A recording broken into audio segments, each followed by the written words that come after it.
Welcome back to the channel. This is your host, and we are going to do a little experiment today. I want you to think of someone who has wronged you. Maybe they betrayed you. Maybe they lied to you. Think of that person and think of the situation and try to feel those feelings come up. Try to get angry. Are you feeling it? Good. Now I want you to take that anger and that energy. Imagine it's you that has done that thing that you're so upset about. You're the one that has betrayed someone. You're the one that has done that thing. Take that anger and that energy and direct it towards yourself. Are you feeling it? Good. Now I want you to do it one more time.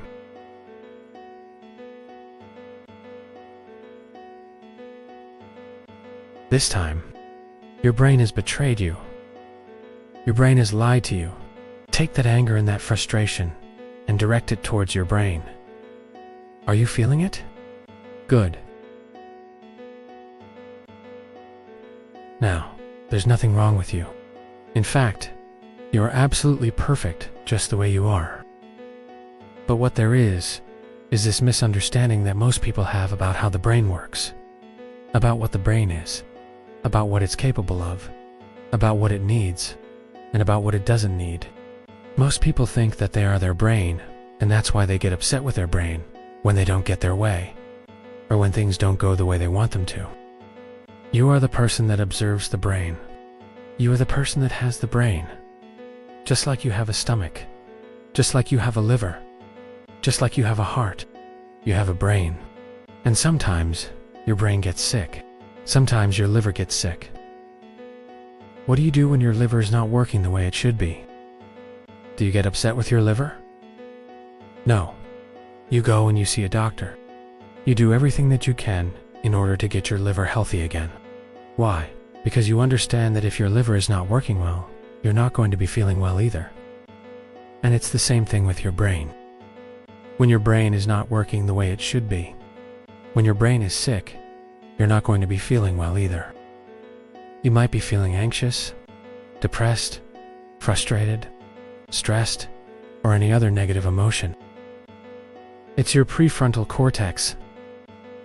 There's this one story that I love. There was this guy. He was driving down the street. He was in a rush. And all of a sudden, bam. Obviously the guy that was driving. Right.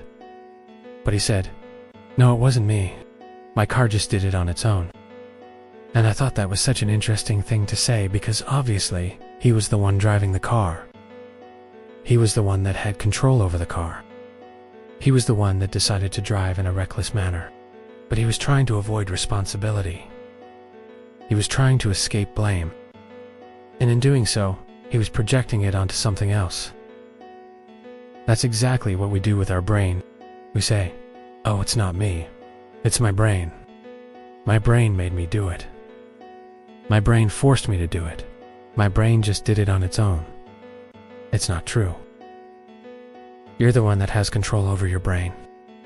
You're the one that decides how your brain behaves, what your brain does, and how your brain feels.